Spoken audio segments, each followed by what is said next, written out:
The cold December wind howled through the towering skyscrapers of downtown Rockview, whistling between suits and heels, weaving past luxury cars and steel doors.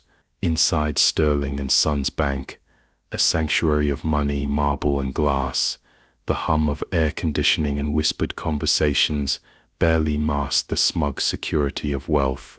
Then the door opened, a gust of wind swirled in, and with it came a man who seemed cut from a different world. His coat was thick and brown, patched more times than it had been stitched, weighed down by time, by dirt, by memory. His shoes were crumbling at the edges, every step unsure yet stubborn. His beard was silver gray, tangled like a wild bush that had grown unattended for years, and his dark, deeply lined skin carried the weight of many winters and wounds. On his shoulder hung an old canvas sack, frayed, dusty, heavy. Heads turned, and then came the laughter. It began as a few snickers from the waiting area, then a scoff from a teller, finally a loud, condescending chuckle from a sharply dressed woman holding a Hermes purse, the kind of laugh that said, "How dare you step into our world?" "Must have wandered in from the shelter," someone whispered. "He think he's in the soup kitchen, probably here to beg for coins." But the old man said nothing, not at first. He walked slowly, each step deliberate, his eyes, black, deep, and surprisingly steady, scanned the polished floor and the faces above it, faces that wore doubt, mockery, disdain, faces that had never imagined someone like him belonged here. The security guard, white, broad-shouldered, and already annoyed, stepped forward with his hand resting on his holster, like he was ready to deal with trouble. The bank manager, James Temp, a man in his mid-30s with the face of old money and the calmness of corporate confidence, noticed the commotion. He didn't rise from his desk, not yet. He was used to disturbances, none of them had ever lasted long. But the old man did something no one expected. He stopped, right in the center of the grand lobby, beneath the chandelier that sparkled like power itself. He stood up straighter than anyone thought he could. The canvas sack shifted slightly on his shoulder, and then, in a voice that was low but clear, so clear it cut through laughter, mockery, and arrogance like a blade through silk, he said, "This bank is mine." Silence. Laughter halted mid-breath. Fingers paused on phones. The security guard frowned, thrown off his rhythm. A couple holding loan documents exchanged glances. The old man didn't flinch. "I built this place," he continued, "brick by brick, dollar by dollar, year after year, and then they stole it from me." His voice wasn't angry, it wasn't dramatic, but it was heavy, with truth, with history, with something ancient that refused to die. The security guard stepped forward. "All right, old man, time to go. You're not gonna." But the man slowly unstrapped his canvas sack, crouched down, and gently laid it on the floor. His hands trembled slightly, not from fear, but from age. His knuckles cracked as he undid the knots, as if he were unsealing a vault of forgotten pain. "No," the old man said, still calm. "Everything I need to prove it is in here." And just like that, the energy shifted. Laughter became curiosity. Doubt became discomfort. The bank manager stood up. The security guard hesitated. Even the ones who had mocked him now stared, drawn in by the mystery of it all. What could possibly be inside that bag? The old man's fingers paused on the knot of the canvas sack, as if it held not just papers but memories. The bank lobby was frozen in suspense, each second stretching into eternity. But before he opened the bag, before he unveiled the truth that would change everything, the world around him blurred, and his mind wandered back, far back. Rockview, 1965. Back when the sidewalks were cracked, the buildings low, and racism high. Back when the bank wasn't marble and glass, but brick and sweat. Solomon H. Carter wasn't always an old man with a sack. He was once young, proud, hopeful, the son of a janitor and a laundress, Solomon was the first in his family to finish high school, and the only one in the entire neighborhood to win a scholarship to study finance. He didn't just study numbers, he studied systems, patterns, the architecture of wealth. He saw how black families were denied loans, how their businesses were starved while white ones thrived. It made him furious, but it also lit a fire inside him. If they won't give us a seat at the table, his father once said, then you build a new damn table, and Solomon did just that. He returned to Rockview in the early 60s and opened a tiny loan office with $1,200 saved from night shifts and bar backing. It was a modest space, 2 desks, a filing cabinet, and a used typewriter, but it was his. Word spread fast. People who had been turned away from every other bank found kindness and fairness at Carter Lending and Trust. He became a symbol of hope. And then came Lawrence Sterling Jr., tall, charming, well-dressed, the son of a wealthy white banker. He came with a handshake and a proposition.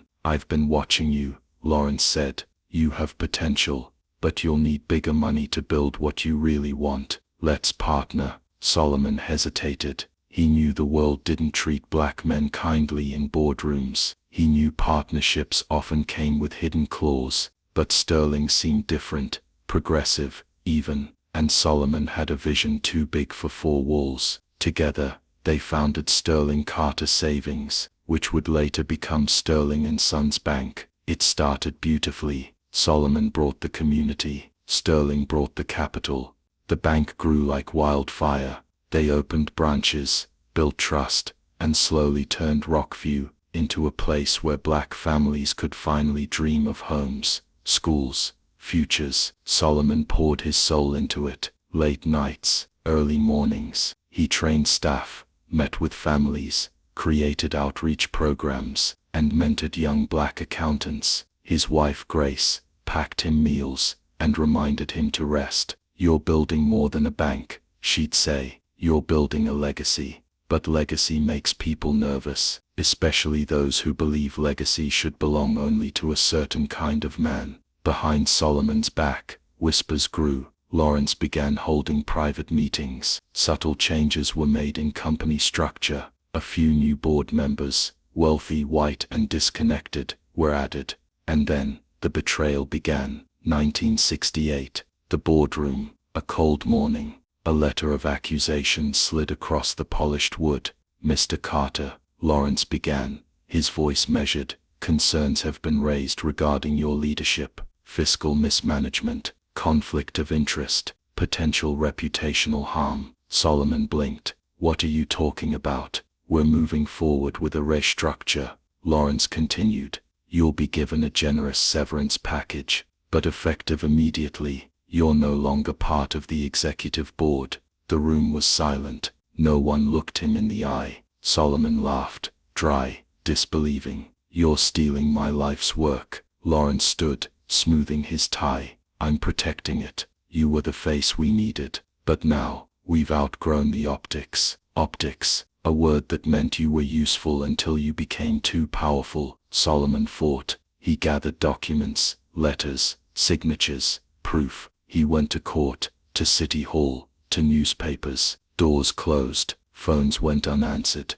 Lawyers dropped him mid-case. One judge looked him straight in the eye and said, Mr. Carter, there's no place for fantasy in banking. Perhaps you misunderstood your role. Misunderstood. He had laid the first bricks with his own hands, taught the first tellers how to smile with dignity, took the first deposit from a single mother, with tears in her eyes. And now, they were calling it a misunderstanding. By the end of the year, his name was erased from all records. Sterling & Sons was the new brand. History rewritten, photos replaced, founding documents destroyed. Solomon became invisible. Present day. The old man blinked. The bank was silent again. In front of him, a marble floor, a cold-eyed security guard, a cautious bank manager, and a crowd that didn't know whether to laugh again or listen. Slowly, Solomon loosened the final knot of the sack. I've kept this bag for 53 years, he said,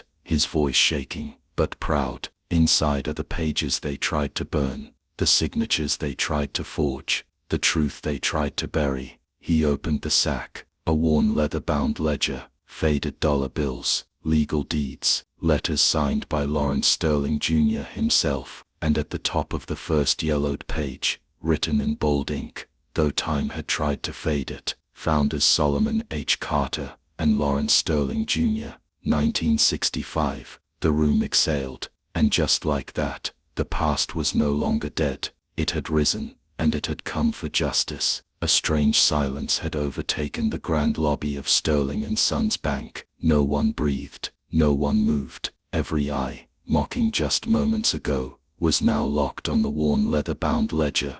The old man had laid upon the pristine marble floor. The contrast was startling.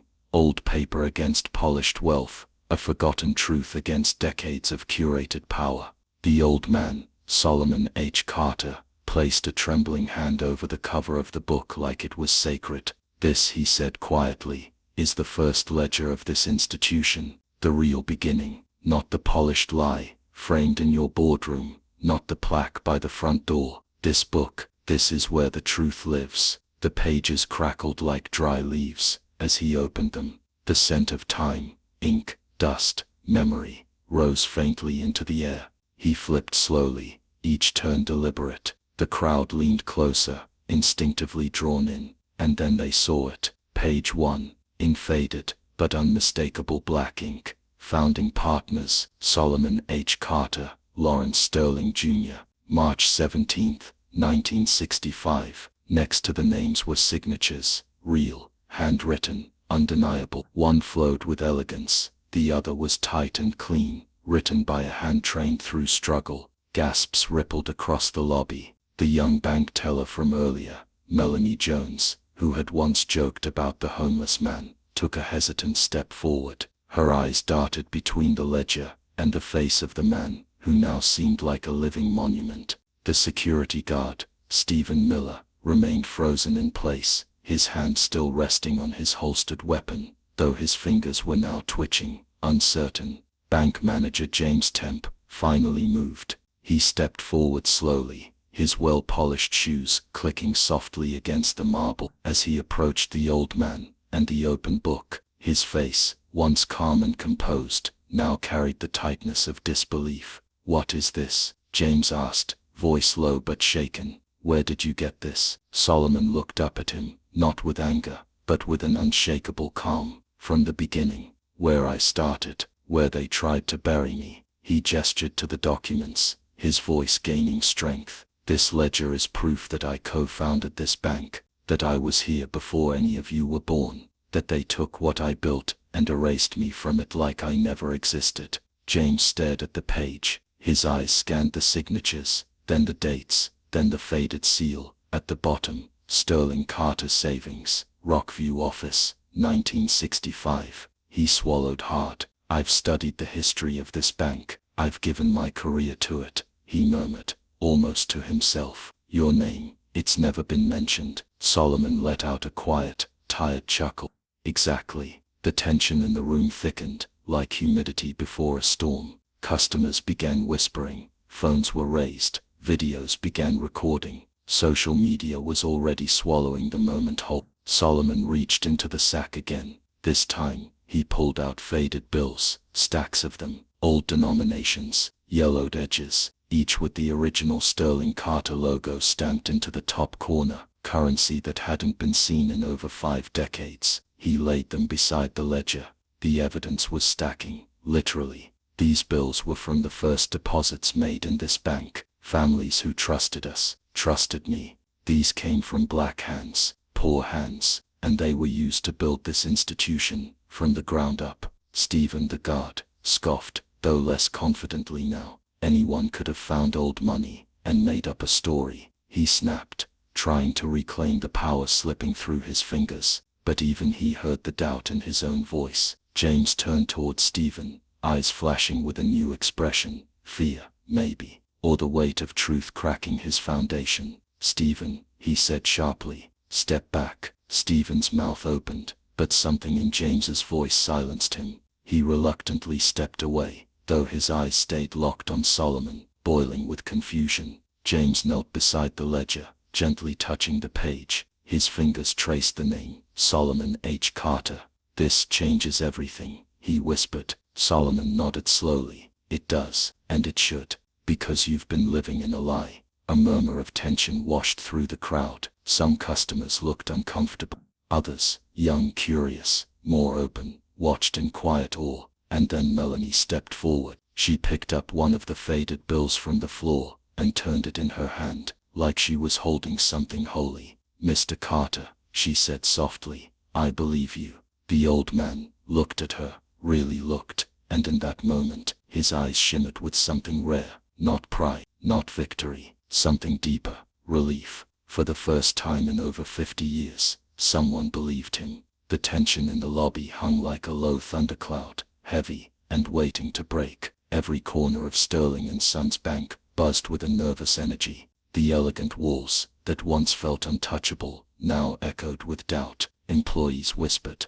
Customers clutched their phones tighter, recording every detail. The live stream was already gaining traction. "Old man claims to own Sterling Bank" was trending. At the heart of it all, Solomon Carter stood silent, composed, a living contradiction to the chaos around him. And then, the glass doors swung open. A wave of cold wind rushed in. All heads turned as a tall man, in a sharp charcoal suit strode in, flanked by 2 assistants, and a sleek black coat draped over his arm. Andrew Sterling, the CEO, the face of the bank, the grandson of Lawrence Sterling Jr., the very man who had once sat beside Solomon at a dusty wooden desk and signed that ledger of truth. Andrew walked like a man born into power, straight back, piercing blue eyes, and a jawline so sharp it seemed carved by ambition itself. He didn't glance at the customers, didn't acknowledge the tension. His eyes landed directly on Solomon.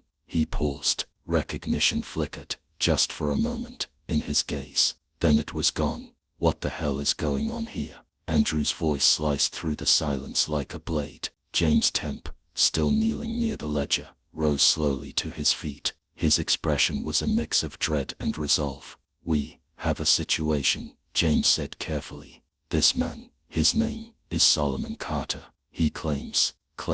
Solomon interrupted, stepping forward. "No, young man, I don't claim, I state. I remember. I built this place before your grandfather ever hung his portrait on a wall." Andrew's eyes narrowed. "Built it," he repeated, a laugh bubbling beneath the surface. "You're seriously telling me you, an old man, off the street, helped found Sterling and Sons Bank?" Solomon didn't blink, didn't flinch, didn't back down. He pointed to the ledger, still open on the marble floor, to the signature. "Your grandfather's name is there," he said, "but mine comes first." Andrew stepped forward, and finally, looked at the page. He stared at it, longer than anyone expected him to. His jaw twitched, his fingers clenched. "This is fake," he snapped, suddenly, his voice louder now, more defensive. "It has to be. We have no record of this, no history. If this were true, someone, anyone, would have spoken up before now." "They did," Solomon said, his voice low but firm. But no one listened. For a moment, the 2 men stood face to face, 2 legacies, clashing in the heart of a palace, built on lies. Solomon, weathered, patient, fierce. Andrew, polished, proud, cracking. Then Melanie stepped forward again. She held out the old banknote she'd picked up. "Sir, with all due respect," she said to Andrew. "These notes, they're real, and the seal on them, it says Sterling Carter Bank, not Sterling and Sons." Andrew whipped around. His eyes burned. "Do you realize what you're saying? That our entire foundation is a lie? That everything we built, our reputation, our board, our legacy, was stolen?" Melanie didn't flinch. "I'm saying we should investigate the truth." James finally stepped beside her. His voice, though soft, cut through the rising storm. "I've seen the documents, Andrew. I held them. The signatures match. The ink, the paper, it all checks out. And the ledger," he pointed. "That's not something you can fake. It's too real." Andrew looked at them both like they had betrayed the kingdom. He turned back to Solomon. "You think you can walk in here, wave around a dusty book, and bring down a dynasty?" Solomon smiled. just slightly, but it was the kind of smile that held a lifetime of pain. "I didn't come to destroy your dynasty," he said. "I came to remind you that it was never just yours." That line, it landed like thunder after lightning. The customers stirred.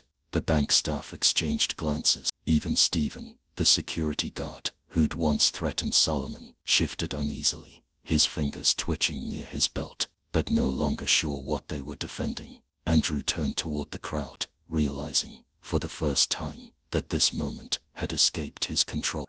Phones were still up, cameras blinking. His empire was now on trial, in the court of public opinion. He took a step back. "This isn't over," he hissed. "No," Solomon said, "but the truth has finally begun." Andrew looked to James one last time. There was fury in his eyes, but beneath it, a flicker of fear, not of Solomon, but of what the truth might cost. He turned and stormed out, the doors slamming behind him like a gavel of fate, and for a heartbeat, the lobby was still. Then someone clapped. It was soft at first, awkward even, then another, then more.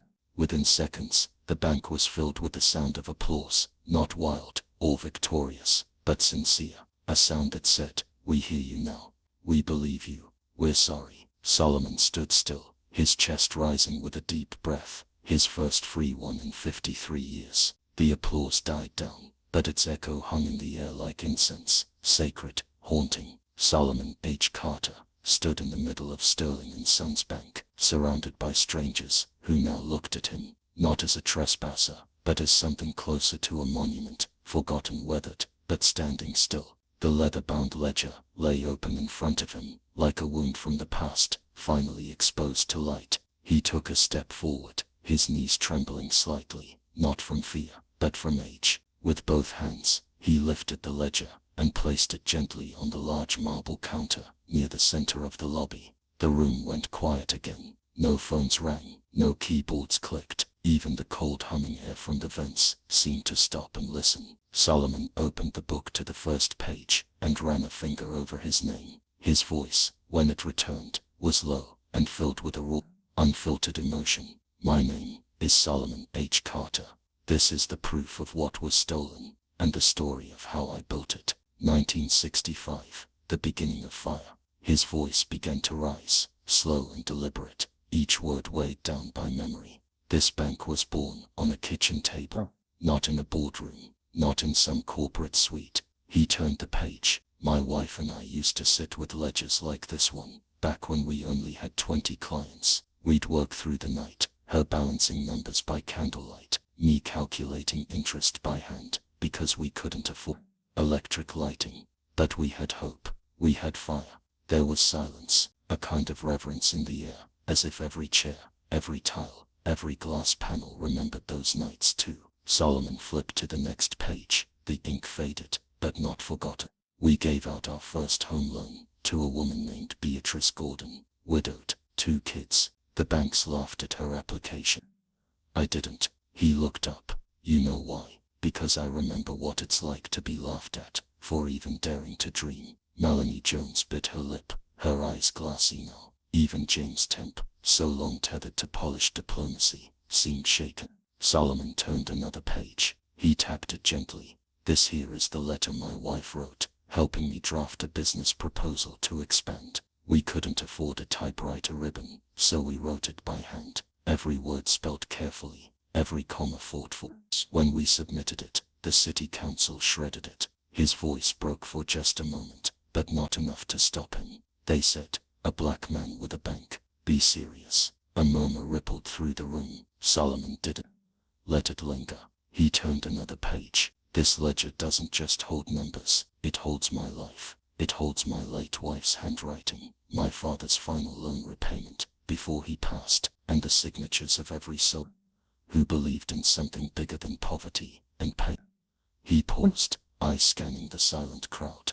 "They tell you history is written by the victors, but I say history is buried by cowards and unearthed by the brave." He reached into the sack and pulled out another sheet, this one more fragile, more personal. "This is the notice of my removal from the board, the one my so-called partner, Lawrence Sterling Jr., handed me." He held it up. No trial, no hearing, no defense, just a single sentence, effective immediately. Mr. Carter is relieved of all executive duties in the interest of institutional integrity. The word integrity hung in the air like a cruel joke, a memory too sharp to forget. Solomon's eyes drifted for a moment. His voice grew softer.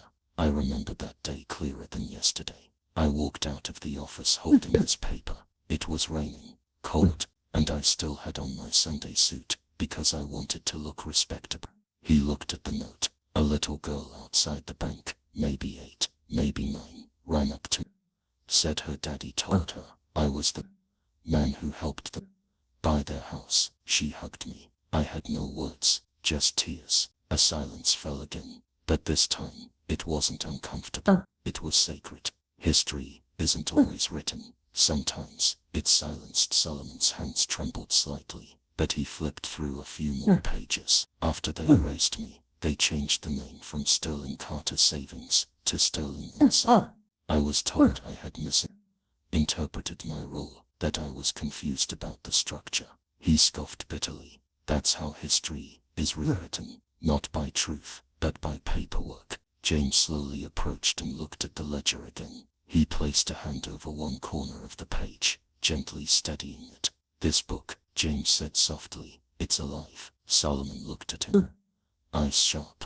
That's because the truth breathes. You can bury it for decades, smother it under wealth and lies, but one day, it will claw its way back into the light. The fire spreads. Someone in the back of the bank began to cry. A customer, a middle-aged woman, clutched her purse tightly to her chest, as if trying to protect something inside her from breaking. Others followed, silent tears, shaking heads. The weight of what they were witnessing was too much to deny now. Melanie stepped forward again, voice barely above a whisper. Why didn't you ever give up? Solomon met her gaze. Because if I gave up, it meant they were right.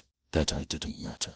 That people like me could be written out of history, and the world would just keep spinning. He tapped the ledger again. This book is my breath, my wife's love, my people's dignity. I didn't come here to demand revenge. I came here to demand recognition. A ledger of fire. Solomon closed the book slowly and looked at the crowd. His voice, once quiet and broken, now filled the room with steady thunder. This isn't a ledger of money, it's a ledger of fire. A record of every dream that tried to survive a world set against it. And today, I set that fire free. He stepped back. The crowd stared, in stunned silence. James nodded slowly. I believe you. Melanie followed. So do I. One by one, heads nodded. Even those who still didn't want to believe, now needed to. The ledger was closed now, but its weight remained in the air, more potent than the vaults beneath the floor. No one moved, dared speak above a whisper. Solomon stood firm behind the marble counter, a mountain of truth too long ignored. In front of him lay the documents, the signatures, the faded bill, and 53 years of silenced agony, echoing louder than any sound. But across the room, not everyone was ready to surrender to the truth. Stephen Miller, the security guard, whose muscles were as taut as his pride, stood rigid near the entrance, his face a storm cloud. On the edge of lightning, his hand hovered over the holster of his gun. Sweat glistened on his brow, but not from heat, from fear.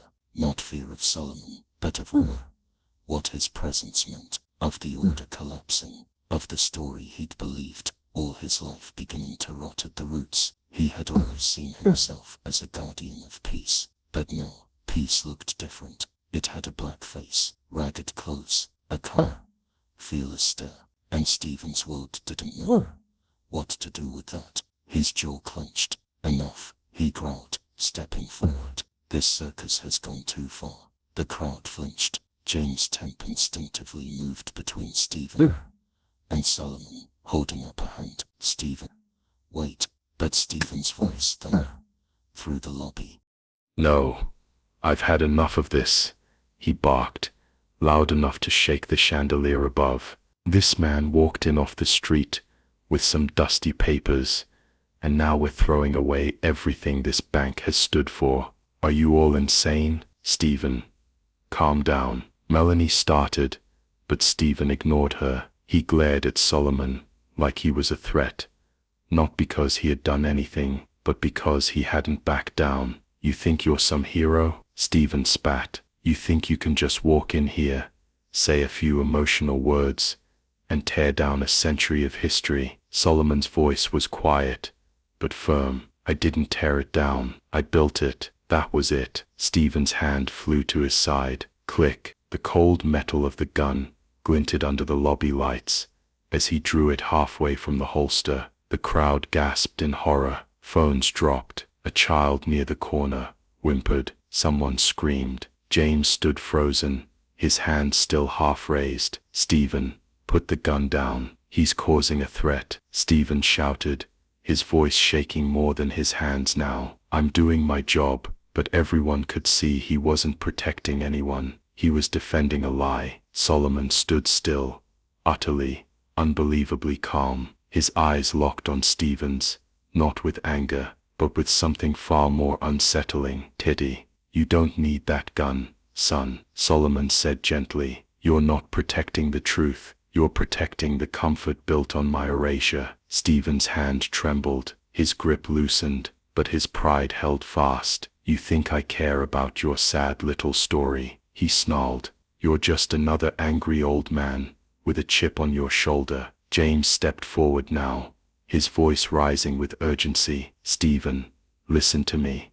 He's telling the truth. I've seen the documents. I've held them. The Sterling family did steal this bank. Don't say that, Stephen screamed, his voice cracking. You don't know what this place means to people like me. It's order. It's stability. If you give that up, what's left? What's left? Solomon said, his voice deep and unshaken. Is justice. Stephen pointed the gun directly at Solomon now. The room fell into a silence so thick it felt like time had stopped breathing. Get out, Stephen roared. Get out right now, or I swear. But then, a hand moved. Not Solomon's, not James's. Emily Carter, the youngest employee at the bank, silent until now, stepped between the barrel and Solomon's chest. Her hands were raised, her body trembling, but her voice was firm. No, Stephen blinked. Move, Emily. This is your job too. No, she said again. My job is to serve the truth, not to silence it. More steps. Josh, another teller, walked up beside her, then a third, then a fourth. Within seconds, half the staff had formed a line in front of Solomon, shields made not of muscle, but of conscience. Stephen's arms dropped slightly. His eyes darted around the room, and he saw it. He was alone. He wasn't the protector anymore. He was the one shaking the foundation. The collapse of control. James moved quickly. He stepped behind Stephen, and in a quiet voice, said, Put the gun away. This isn't justice. This is fear. Stephen closed his eyes. His grip relaxed. The barrel lowered. The weapon returned to its holster. Silence again. Then, a breath, but a single exhale from Solomon, as if the weight of a lifetime had just leaned off his chest. A moment that changed everything. Stephen didn't speak again. He stepped back, his jaw clenched, eyes burning not with defiance anymore, but with confusion. The man who believed he stood for order had been unmasked by truth. Solomon slowly turned to the crowd and said, You've seen the pages, you've heard the truth, and still, someone pointed a weapon at it. That tells you everything about how deeply injustice runs. Then, more quietly, but truth doesn't flinch, and I'm still here. The gun was back in its holster, but its shadow still lingered in the air. The lobby of Sterling and Sons Bank felt like it was holding its breath, as if the very walls knew they had witnessed a moment that would never be undone. Solomon stood steady, not triumphant, but unbroken, and the people around him, they were no longer just witnesses, they were waking up. It began with a whisper. A woman in her 60s, standing near the loan inquiry desk, clutched her purse tightly to her chest. Her eyes were glassy, her hand trembled slightly as she reached into her coat pocket and pulled out an old folded piece of paper. She stepped forward. Mr. Carter, she said, her voice barely audible. My father, he told me about you. Everyone turned. He said there used to be a man who lent him money. when the banks wouldn't even let him through the door. She unfolded the paper slowly, revealing a faded receipt with the name Carter Lending and Trust at the top. "This was the only reason my family ever owned a home," she said softly. "I thought it was just an old legend." Solomon's eyes softened. He gave her a small, respectful nod. That moment shattered the dam. A young man holding a phone in the back suddenly spoke up, nervous but firm.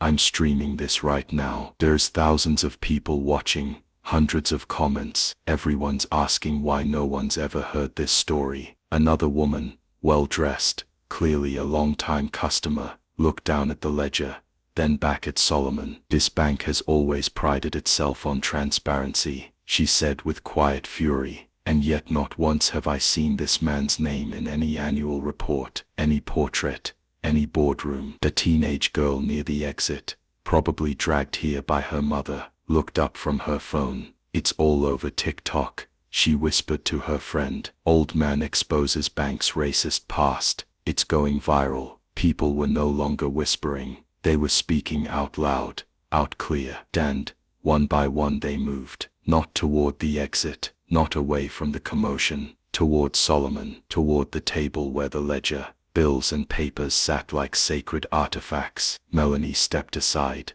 allowing them to come forward. Emily and Josh did too. There was no need for instructions anymore. The people knew what to do. One man reached down, picked up a yellow bill with the old Sterling Carter logo, and placed it gently in front of Solomon. Another woman picked up a folded copy of the founding agreement, and laid it beside it. It was no longer a pile of documents. It was becoming an altar of truth. Each person who stepped forward added more than paper. They added weight, not just to the evidence, but to Solomon's existence, to his erasure, and to the fact that no one was willing to let it continue anymore. Fear fades, and truth spreads. Stephen Miller stood at the edge of the crowd, his face locked in a grim mix of anger, disbelief, and something he couldn't yet name: shame. He had always believed he was on the right side, but now, as he watched children stand taller than men, watched women hold out truth like currency, he began to feel small. He didn't speak, he didn't move, but for the first time, he listened. James Temp, still near the counter, watched with a stunned expression. This wasn't a protest, it wasn't chaos, it was a quiet revolution. He took a deep breath, and then turned to his team. "You don't have to speak," he said, "but if you believe this man, if you believe what we've seen today, step forward. Let's show him we see him now." Melanie didn't hesitate. She stepped forward, and stood directly beside Solomon. "I believe you, Mr. Carter." Emily followed. "You deserve better than silence." Josh was next, then another, and another. One by one, every employee, who had once whispered or scoffed, who had once doubted or dismissed, now stood in quiet solidarity behind Solomon, not just acknowledging history, but correcting it. The final shift. The media arrived next. A local reporter pushed through the doors, followed by a cameraman, who froze the moment in footage that would air by nightfall. Microphones were raised, questions fired. "Mr. Carter, why now? Do you want compensation, justice, revenge?" Solomon looked into the lens. His voice was low but deliberate. "I want to be seen. I want my name back. And I want them to know you can't bury truth. Not forever." He paused. "I'm not here to destroy what exists. I'm here to remind the world that it was built on the back of someone they tried to forget." The reporter hesitated,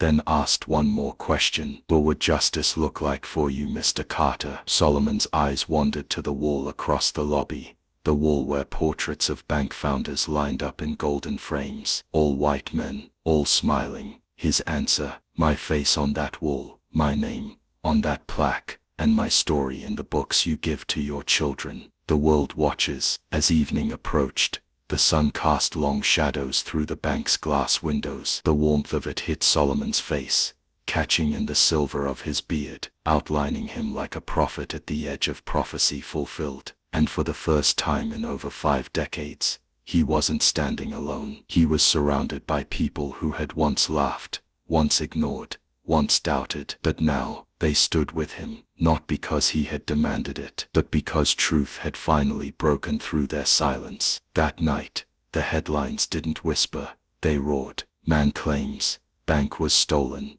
and he has proof. Who is Solomon H. Carter? The name Erasure couldn't kill. The name Erasure couldn't kill. The true founder of Sterling and Sons. By morning, the story was everywhere.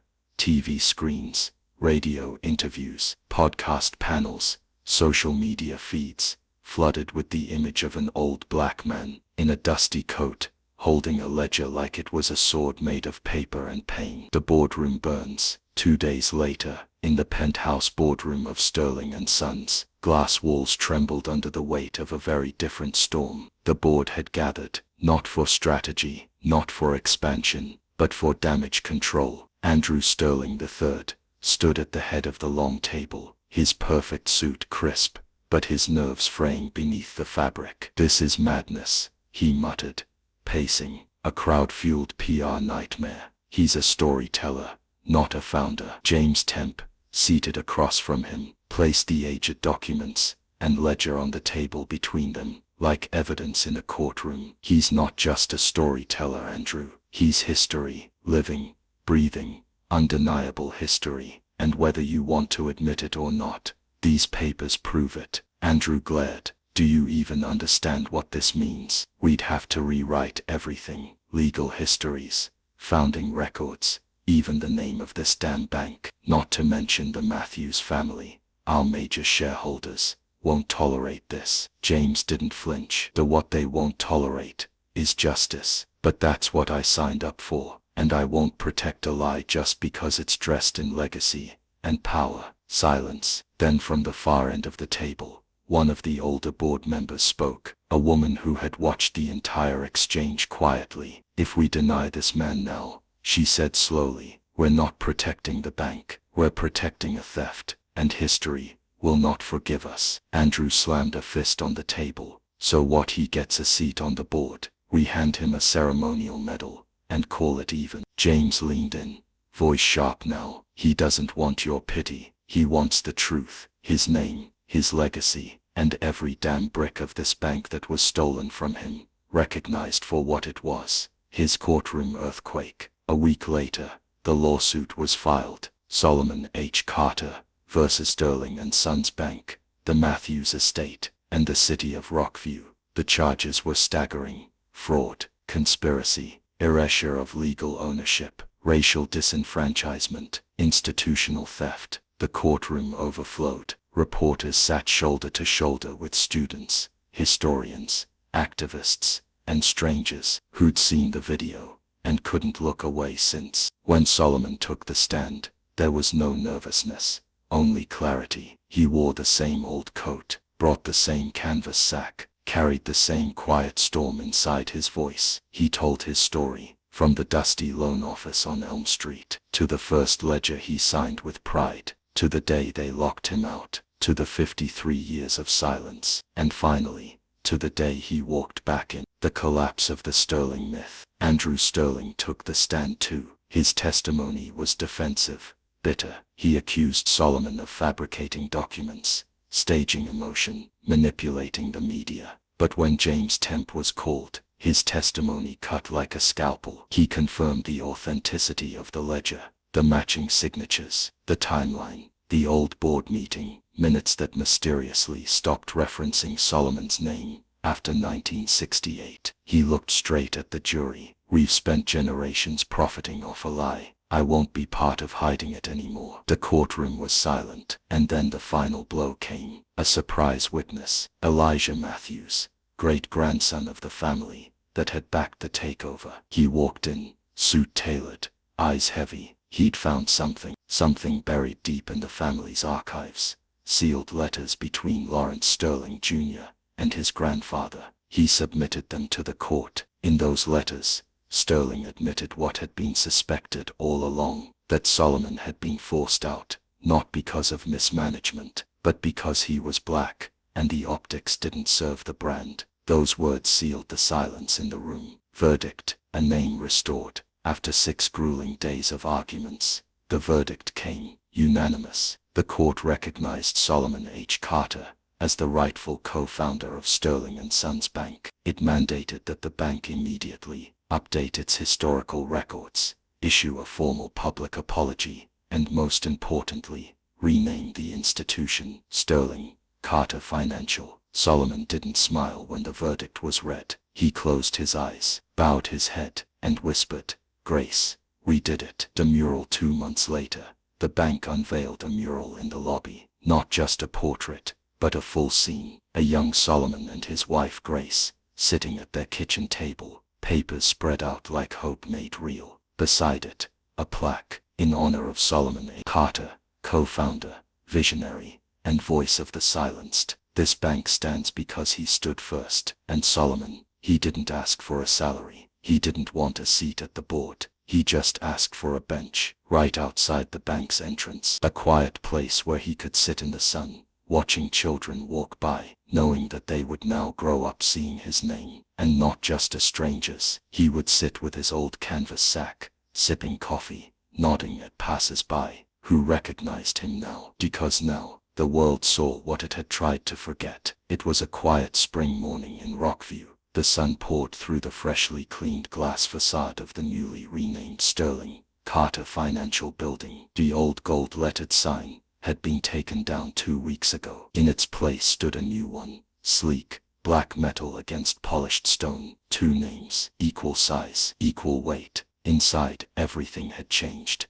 and yet, everything familiar remained. The marble floors still gleamed, the chandeliers still sparkled, but the air felt different, lighter, like a lie had been lifted from its lungs. And near the front of the lobby, beneath a mural that had already drawn hundreds of visitors, stood a bench, sturdy, wooden, beautifully carved. On it sat Solomon H. Carter. A thermos of coffee rested beside him. His hands, gnarled by time and truth, were folded in his lap. The old canvas sack still sat at his feet, though he rarely opened it anymore. It had done its job. Now he just watched. People passed by and nodded. Some paused to shake his hand. Others, too shy, simply bowed their heads in silent respect. A few even brought their children and whispered, "That's him. That's Mr. Carter." And every time, Solomon would smile, softly, humbly, not because he enjoyed the attention, but because for the first time in his long life, he was seen. The ripple effect across town.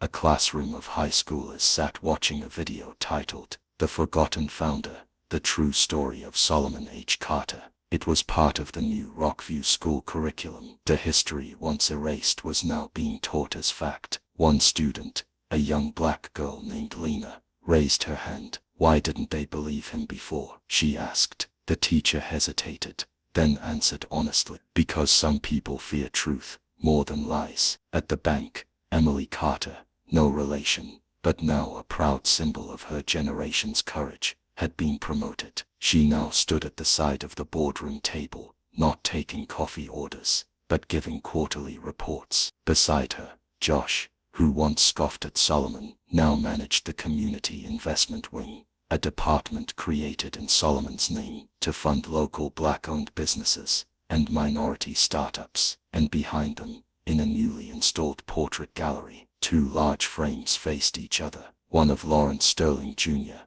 co-founder, the other of Solomon H. Carter, co-founder. Same height, same lighting, same inscription. Founders of a future once divided, united now by truth. A letter left behind. On a Sunday morning, a bank janitor found an envelope resting gently on the bench. It was addressed to the future. Inside was a handwritten letter, inked in Solomon's now familiar patient handwriting. "If you are reading this, then it means you live in a world where my name was not erased. That alone is enough to fill a lifetime with peace. I never wanted revenge, only recognition, not for the money, not for the headlines, but for the dignity that should never be stolen from anyone, no matter the color of their skin or the silence of their status. If you ever find yourself with power, remember what it means to be powerless. And if you find yourself in pain, remember that sometimes the truth takes a long road to arrive, but it always does. Yours in hope, Solomon H. Carter." A farewell and a new beginning. A year passed, then another. On a golden morning, In early May, the front page of the Rockview Tribune carried a single photo: Solomon's bench, empty. The headline read, "Solomon Carter passes peacefully at 89, the founder who returned." There were no sirens, no dramatic final scenes, just a peaceful night, a closed ledger, and a life completed on his terms. His funeral was held in the bank's central courtyard, not a somber affair, but a celebration. Thousands attended. Some wore suits, others wore overalls, but everyone wore something that mattered: his name, embroidered, printed, etched into pins, ribbons, or simply spoken aloud. Solomon H. Carter, the man who had been erased, the man who came back and changed everything. Legacy continued years later. A new building opened in the heart of Rockview, a modern banking innovation and financial literacy center. It was called the Carter Institute for Economic Justice. Inside were archives, scholarships, training programs, and portraits. And on the wall, near the main entrance, carved into black granite, were the words, "Truth may be delayed, justice may sleep, but legacy never dies." Carter final scene. Somewhere, in a quiet home filled with sunlight and family laughter, a little girl climbed onto her grandfather's lap. He opened an old book, worn, familiar, a ledger, and he began to read, not numbers, but a name, and the story of a man with a sack, who walked into a bank and left with the world watching.